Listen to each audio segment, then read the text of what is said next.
adults can drink skim milk to reduce fat intake, but nutritionists say children should stick with whole milk to get the fats they need for development. The less water you use, the less your bill will be. But sodium levels may surprise you. In this bag of pretzels, there's 62% of your allowed daily sodium. In New York, pedestrians caught being distracted by their cell phone while crossing the street could face a $100 fine. Police found Mitchell here, inside the Kingdom Hall of Jehovah's Witnesses. When Mitchell refused to drop the knife, police say they were forced to shoot in self-defense. One quick and easy way to tell if your receipt has BPA on it: take a quarter and rub the receipt. If it changes colors, there's BPA on the receipt. Well, they told me I may not ever walk again if I could when I had difficulties. Sergeant Mark Esposito was blown from his Humvee in Afghanistan. I left defeated and disabled. I was in a back brace, wheelchair, still had busted teeth. Now, just 1 year after leaving the hospital, not only is he walking, but he's biking. Everybody on the ride is dealing with a pain and something they want to overcome. Esposito is one of 18 riders, most wounded veterans. Thank you.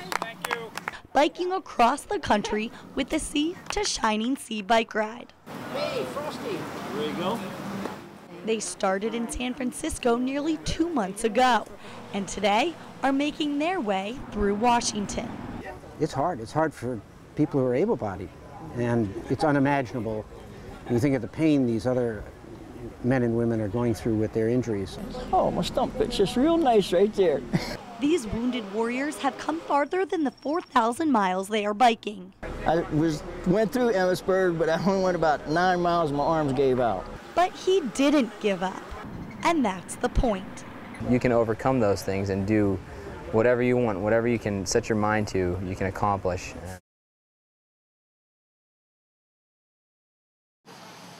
Cell phone-obsessed pedestrians may need to take a break when crossing the street. That's because lawmakers in New York and Arkansas are looking to crack down on distracted pedestrians. No longer will people be able to send a text, check email, or surf the web on their smartphones while crossing the street. People being so involved in their phone conversations as well as texting, again, I do believe that can pose a hazard for people walking in the street, crossing the street.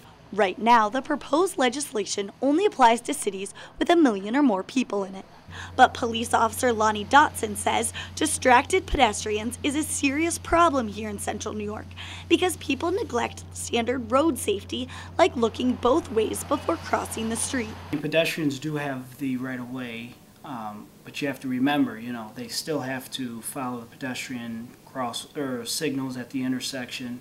They're to cross at the intersection. They still have rules that they have to follow. If legislation passes, pedestrians and bikers in Arkansas could still listen to music with one headphone in. In New York, pedestrians caught being distracted by their cell phone while crossing the street could face a $100 fine. Many people think the proposed rule is silly, but still see the necessary safety behind it. I think when you're walking and texting, it's just a dangerous situation in general. You might miss a pothole, especially in Syracuse. You might not see that piece of black ice, and then you're going to be falling.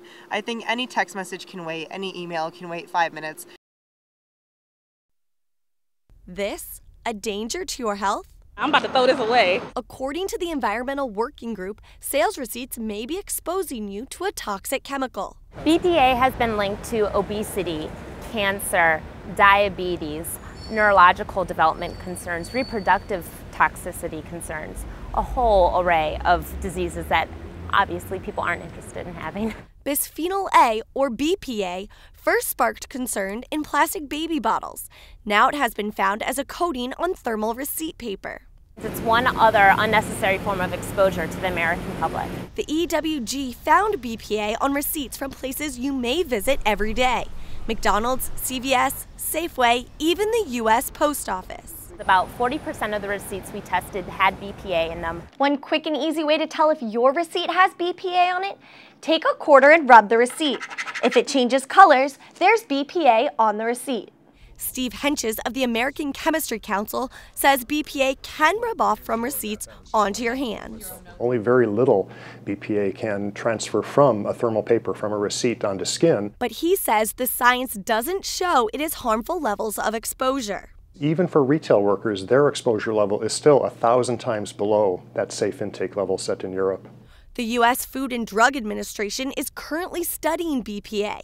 The agency says it has some concerns about the toxic effects on unborn babies and children and supports the efforts to reduce contact with the chemical. When the consumer becomes aware, retailers will change their minds.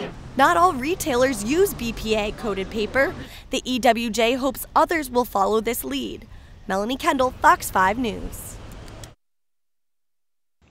And a misunderstanding of technology. That's what Apple is saying, attributed to the recent reports published by security researchers who believe that the company's iPhone and iPad have secretly been collecting location data on users. Apple released a statement today that denied those claims and promised it will start to reduce the amount of information possessed by both products. Melanie, what's it looking like out there? Well, guys, the snow has stopped, but it is still bitter cold out. It's 25 degrees, but feels like 7 because of the winds whipping at 25 miles an hour. The Syracuse City School Board votes on the 2011-2012 budget, and educators are expecting some tough cuts to be made. Superintendent Daniel Loengard has proposed cutting the district's budget by nearly $23 million. He also proposed cutting 539 jobs, which is equal to 14% of the district's workforce. And I'm Melanie Kendall. Stay dry and have a great night.